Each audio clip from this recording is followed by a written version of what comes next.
یہ چار باتیں جو مولانا رحمت اللہ نے کہی نا کہ فرقے کیوں بنتے ہیں اور امت میں فساد کیوں پیدا ہوتا ہے. ایک تو دین میں کوئی ایسی چیز ہے اضافہ اس کا کر دیا جائے جو دین میں نہیں، اور پھر کہا جائے کہ جو اس کو نہیں مانتا وہ مسلمان نہیں، کافر ہے. اس سے فساد بڑھتا. دوسرا اگر کوئی دین کی بھی بات ہے مگر وہ اتنی اہم نہیں جتنی اہمیت کو اس کو دے دے کہ بس یہی ہے سارا دین، معمولی سی بات ہے، رائی اس کو من بنا دے، شیر بنا دے. اجتہادی مسائل میں کہا کہ بس ہم ہی حق پر ہیں، باقی جتنے کافر فاسق ہیں، یا حضور کے بعد کسی ایسے بندے کو نیک کو کہے کہ بس جو اس کو نہیں مانتا وہ بھی اسلام سے خارج ہے. یہ چار سبب بیان کیے. باقی ساری امت میں جو فتنے پیدا ہوئے نا انہی باتوں سے پیدا ہوئے. آپ دیکھیں نا، آپ نے سنا ہی ہوگا کہ عباسی دور میں مامون کے زمانہ میں مسئلہ ایک پیدا ہو گیا کہ قرآن مخلوق ہے یا غیر مخلوق. اب یہ دین میں بات تھی نہیں، نہ مخلوق لکھا تھا نہ غیر مخلوق. اتنی بات لکھی کہ اللہ کا کلام ہے. دونوں فریق مانتے تھے کہ اللہ کا کلام، رائی بھی کسی بندے کا اس میں دخل نہیں. مگر ایک نیا شوشہ چک بڑھا کہ یہ مخلوق ہے یا غیر مخلوق. اب وہ جو اس وقت قاضی تھا احمد بن ابی دؤاد، وہ معتزلی تھا، اس نے کہا یہ مخلوق ہے. امام احمد بن حنبل رحمۃ اللہ علیہ سے جب پوچھا گیا، پہلے تو جمے رہا صحیح بات پر کہ یار یہ دین میں بات نہیں، نہ مخلوق ہے نہ غیر مخلوق، کیوں چھیڑتے؟ مگر نہ لوگ باز آئے کہ کچھ نہ کچھ کہو. انہوں نے کہا پھر میری سمجھ کے اب غیر مخلوق ہے. وہ مخلوق والا ٹولہ بن گیا، یہ غیر مخلوق والے بن گئے. حکومت نے سختی شروع کر دی کہ سارے شہروں میں ایک ایک آدمی کو بلا کر پوچھو جو قرآن کو مخلوق نہیں نہ مانتا اس کو مارو. سب کی شامت آ گئی اور سارے علماء اور لوگ جو جنا حکومت کی بات مان گئے کہ واقعی مخلوق ہی. بندے تین رہ گئے جو مار کٹائی کے لیے بچے، ان کو مار پڑی. ایک تو جیل میں فوت ہو گیا، دو بچے، بس ان میں سے امام احمد بن حنبل آخر میں رہ گئے. مار کھاتے رہے، روزانہ کوڑے پڑتے تھے.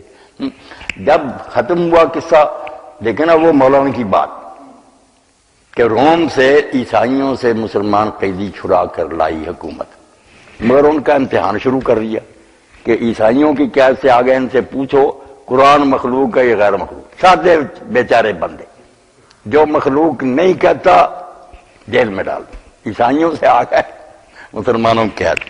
اب خلیفہ واسق بیٹھا ہوا تھا تو حکیم صاحب کی عمر کا ایک بوڑھا جو تھا نا قیدی تھا عالم، وہ پیش ہوا. اس سے قاضی احمد نے پوچھا کہ قرآن مخلوق ہے یا غیر مخلوق. اس نے سرے کی بات کی. اس نے کہا قاضی صاحب سے میں خلیفہ صاحب بات پوچھنا چاہتا ہوں، مجھے اجازت ہے؟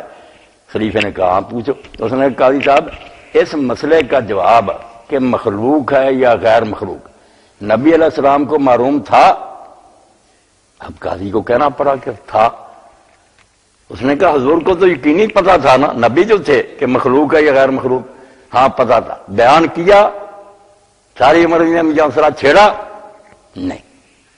اس نے کہا اللہ کے رسول کو یقینی پتا تھا جو بھی اس کا جواب تھا، آپ نے نہیں ضرور سمجھی نہ بیان کیا. تمہیں پتا بھی نہیں کہ تیرا جواب ٹھیک ہے یا احمد کا ٹھیک ہے، تم نے کیوں یہ شوشہ چھوڑا؟ رسول جانتے ہوئے خاموش رہا، اس بارے میں کوئی ضرورت نہ سمجھی. تم نے کیوں یہ بات، جبکہ تمہیں یقینی علم بھی نہیں. اب اس کا جواب نہیں قاضی کو ہے کہ دین میں ایک نئی بات شروع کر لینی اور اس میں فرقے بنا رہے ہیں. جب قاضی تھوڑی دیر تک چپ رہا تو خلیفہ نے پھر اس وقت کہا واسق نے کہ قاضی احمد کا گدھا بہت تیز آ رہا تھا مگر پل پر آ کر بیٹھ گیا. یہاں آ کر یہ بالکل شرمندہ ہو گیا. اس نے کہا بند کرو یہ مسئلہ. وہاں فتنہ ختم ہو. اس بابے کے کہنے پر کہ رسول اللہ نے جب یہ مسئلہ نہیں کیا تھا تم نے کیوں چھیڑا. یہ بہت سے مسئلے جو اس امت میں ہے نا ایسے ہی ہیں کہ خام خواہ چھیڑ لیے ہیں، فرقے بن گئے جن کے نہ اللہ کے نے ذکر کیا نہ رسول نے ذکر کیا. بعد میں آ جاتا ہے کہ کوئی مسئلہ ایسا ہے کہ وہ دین میں ہے تھوڑا بہت، مگر اس کا یہ مقام تھوڑی ہے کہ اس پر لوگوں کو کافر اور مومن کہا جائے. صحابہ کرام تک میں ہم دیکھتے رضوان اللہ علیہ مجمعین کہ یہ بات جو تھی کہ مردہ سنتا یا نہیں سنتا.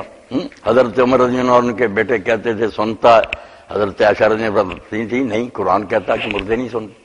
مگر کسی نے اس پر فرقے نہیں بنائے، کوئی نہیں. نہ انہوں نے شوشہ چھوڑا کہ مردے سننے والے ماننے والے ایک طرف ہو جاؤ، نام نہیں. بس اپنا اپنا خیال تھا.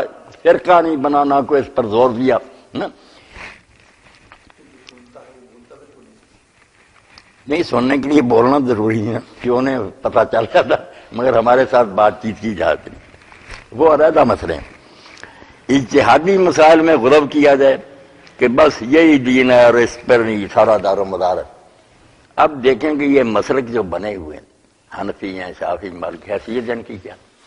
سارے لکھتے ہیں مولانا شاہ رحمۃ اللہ علیہ نے بھی لکھا, یوسف بن نوری رحمۃ اللہ علیہ نے ذکر کیا. ایک ہی دور میں بہت بڑے شافعی عالم تھے, اس وقت حنفی عالم بھی تھے, ان دونوں کا نام لکھا. ان کا نام مناظرہ اور بحث بھی ہوتی رہتی, عالم سے باتیں ہوتی. کسی طرح موت ہو جاتی تو تعزیت کے لیے لوگ اکٹھے ہوتے, یہ عالم بھی وہاں جاتے. تو لوگ جو نہ پہلے سے قلم اور کاغذ تیار رکھتے کہ عالم آئیں گے کوئی مسئلہ چھیڑیں گے, علم کے دریا بہ جاتے. بجائے جو آیا دعا کرو نہ کوئی پتہ دعا کرنی کون سی نہیں, وہ مردے کے مرنے پر دعائیں وغیرہ نہیں, بس مسئلہ چھیڑ دیں. کسی نے کہا اب یہ دامغانی صاحب فرمائیں, کسی نے کہا. وہاں یہ کتابیں بن گئیں, دونوں نے ایسے ایسے نقطے بیان کیے.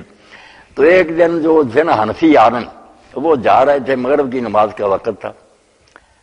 تو شافعی جو عالم تھے ان کی مسجد کے پاس سے گزر گئے, وقت ہو گیا, وہ مسجد میں داخل ہو گئے. مسئلوں کی جو حیثیت تھی اس کو نہ رہنے دیا, بڑھا دیا کہ دین ہی یہی ہے, حالانکہ معمولی بات نہیں. جب وہ مسجد میں داخل ہوئے, شافعی عالم نے اپنے مؤذن کو اشارہ کیا کہ آج حنفی طریقے پر اذان کہنا. دامغانی صاحب ہمارے یہاں آئے. ہاں وہ بات کیا تھی کہ شافعی جو ہے وہ ترجیح کرتے, ریپیٹ کرتے ہیں کہ اشہد ان لا الہ الا اللہ 2 بار, اشہد ان محمد رسول اللہ 2 بار ذرا آہستہ آواز سے, پھر اشہد ان لا الہ الا اللہ زور سے 2 بار. اچھا ان کو ترجیح کہتے ہیں, دوبارہ کہنا. حنفی ہم حضرت بلال الدین کی اذان کہتے ہیں سیدھا, حنبلی بھی ایسے کہتے ہیں. تو انہوں نے کہا نہ وہ ترجیح والی نہ کہنا, یہی کہ اذان ہو گئی. بعد میں انہوں نے حنفی عالم کو مصلی پر کھڑا کیا کہ آپ نماز پڑھائیں. تو دامغانی صاحب نے یہ دیکھ کر کے انہوں نے میرا اتنا احترام کیا, انہوں نے سینے پر ہاتھ باندھے, آمین بلند آواز سے کہی, رفع یدین کیا. دونوں نے لوگوں کو سمجھایا کہ یہ مسئلے کوئی مسئلے نہیں, بالکل دونوں طرح ٹھیک ہے. مگر جب بعد میں رسالے کتابیں عمر گزر جاتی ہے کہ ان کی نماز نہیں صرف یہ ہے, حالانکہ سب ہی جانتے ہیں, ہمارے اہل حدیث علماء بھی جانتے ہیں, حنفی بھی جانتے ہیں کہ فاتحہ ہی لے لیں, سب سے بڑا مسئلہ فاتحہ, رفع یدین وغیرہ اتنا نہیں, فاتحہ پر بڑا زور دیتے ہیں کہ جو نہیں پڑھتا نماز نہیں. اب دیکھیں کہ سب جب لکھتے ہیں نا, شروع میں لکھتے ہیں کہ 3 گروہ تھے صحابہ کرام کے, بعد کے جاہل لوگوں کی بات نہیں, اللہ کے رسول کے ساتھی 3 گروہ تھے. ایک امام کے پیچھے ہر حال میں پڑھتا تھا, بے شک امام اونچی پڑھے یا آہستہ پڑھے, سری جہری نمازوں میں وہ پڑھتے تھے. حضرت عبادہ بن صامت جیسے ابو ہریرہ نے, ایسے لوگ بھی تھے جو بالکل نہیں پڑھتے تھے. وہ کہتے تھے جب امام کے پیچھے امام پڑھے گا ٹھیک ہے, ہمیں پڑھنے کی کوئی ضرورت نہیں. ان میں چھوٹے بندے نہیں, زید بن ثابت جیسے جو کاتب وہی تھے نا, جن کو رسول اللہ نے رکھا تھا, باقی انہوں نے کسی وقت لکھا نا وہ ہنگامی تھے, یہ پکے تھے. اسی لیے ان کو نا جب کاتب الوحی باب باندھا امام بخاری نے, زید بن ثابت, اور انہیں کو حضرت ابو بکر نے کہا کہ تم رسول اللہ کے کاتب سے وہی کہ قرآن اکٹھا کرو. بہت بڑے آدمی, مگر کسی نماز میں بعد لکھا کسی نماز میں وہ امام کے ساتھ قرات نہیں کرتے. وہ کہتے ہیں امام کے پیچھے بس ٹھیک ہے. اور تیسرا گروہ تھا درمیان والا, جو اونچی نمازوں میں نہیں پڑھتے تھے کہ جب امام اونچی آواز سے پڑھتا ہے, اگر ہم نے سننا ہی نہیں اس کو تو اس کو اونچی پڑھنے کی کیا ضرورت تھی. دیکھیں نا سورج جو اللہ اکبر کہتے ہیں, دعا کرتے ہیں ہم استفتاح سبحانک اللہ, وہ آہستہ پڑھتا تاکہ لوگ بھی پڑھ لیں. اگر مقتدیوں نے فاتحہ پڑھنی ہوتی تو حکم ہوتا کہ فاتحہ بھی دل میں آہستہ پڑھو, تم بھی اطمینان سے پڑھ لو, لوگ بھی پڑھ لیں, آگے سورج شروع کر لینا. اونچی پڑھوانا ہی بتاتا ہے کہ بات اونچی اسی لیے بندہ کرتا کہ دوسرے سنیں. اس لیے عقل کی بات یہ ہے کہ جہری نمازوں میں سنیں, اور حدیث پاک میں بھی آتا, ابو ہریرہ کہتے ہیں پھر جہری نمازوں میں لوگ پیچھے پڑھنے سے ہٹ گئے, پھر سری نمازوں میں پڑھیں. جب ہے نا آہستہ نمازیں زور اثر وغیرہ ان میں وہ سورت بھی پڑھیں, الحمد بھی پڑھیں. اب ہمارے یہاں بھی تقی عثمانی صاحب اور ظفر عثمانی صاحب مانتے کہ جھگڑے کی بات چلا گئی ہر بات, مگر یہ بات ٹھیک بات ہے. اگر امام ابو حنیفہ بھی ہوتے یہی مانتے, کیونکہ ان کے شاگرد محمد نے کہا کہ سری نمازوں میں چپ رہنے کا کیا توق ہے, اندازہ کرتے نا پیچھے کب اللہ اکبر کرتا, الحمد پڑھو, سورت پڑھو, جہری میں سن لو. 3 گروہ سب بندے لکھتے ہیں، جب کتاب شروع کریں گے بھئی اب ان اصحاب رسول میں سے کون گمراہ تھا، کس کی نماز نہیں ہوئی، کوئی حیا کرو، نمازیں سب کی ٹھیک تھی، جو پڑھتے تھے ان کی بھی کسی کے منہ میں پتھر نہیں پڑنا، جو حنفی کہتے تھے ضدی، اور جو کہتے ہیں نماز نہیں وہ بھی جھوٹے ہیں، اتنے بڑے بڑے اصحاب نہیں پڑھتے تھے ان کی نمازیں نہیں، کوئی بات نہیں۔ تو بات جو سب کو معلوم ہے، مگر ضد سے پھر کہنا نہیں الحمد جو نہیں پڑھتا اس کی نماز نہیں، دوسرا کہے گا جو پڑھتا اس کے منہ میں پتھر۔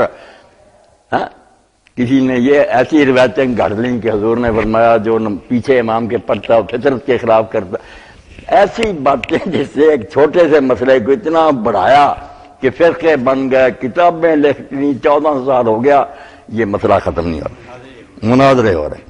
اور غلوب جو ہے کہ کسی شخصیت کے بارے میں مولانا نے بڑی بات کہی، اور یہ ایٹم بم ہے، اس پر ان کو کافر کہیں، انہوں نے کہا ابو بکر صدیق ہو یا علی ہو، کسی کے بارے میں غلوب کے رسول اللہ کے بعد اس کو بھی ماننا دین ہے، کچھ نہیں، جس کا خیال ہے نیک مانتا رہے، جس کا نہیں۔ اب خارجی جو ہے حضرت علی پر لعنت کرتے تھے، ان کو کافر کہتے تھے، ان کے منہ پر کہتے تھے، کس نے ان کو کافر کہا؟ خود علی نے نہیں کہا، جب حضرت علی کے منہ پر کہتے تو کافر ہو گیا، انہوں نے کہا 3 باتیں جو نا میں بند نہیں کروں گا، مسجدوں میں آنا نہیں روکوں گا، ہماری مسجدوں میں آؤ نمازیں پڑھو، بالکل نہیں بند کروں گا، بیت المال میں جو حصہ ہے مسلمانوں میں سے ہر ایک کا وظیفہ وہ تمہارا بھی جاری رہے گا۔ اندازہ کرو علی جس کو کافر کہتے تھے وہ کیا سلوک کر رہا، اور میں تمہارے ساتھ جنگ نہیں کروں گا جب تک تم خون خرابہ نہیں کرو گے۔ جب انہوں نے بستیوں میں گھس کر قتل کرنا شروع کر دیا پھر آپ نے ایکشن لیا، ورنہ کہا بے شک میرے منہ پر کافر کہو تم اسلام سے نکل جاؤ گے، نہیں مسلمان ہو، بڑے پکے ہو، ٹھیک ہے تمہیں غلطی لگ گئی، تم مجھے سمجھ کہ میں نے غلط کیا، مگر کافر کوئی نہیں۔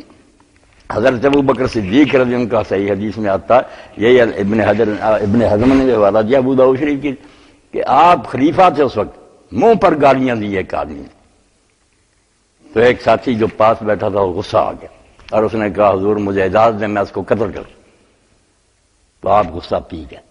جب وہ آدمی چلا گیا تو آپ نے پوچھا کہ تم نے یار یہ بات کہی تھی کہ اجازت دو، اگر میں اجازت دے دیتا تم اس کو قتل کر دیتے؟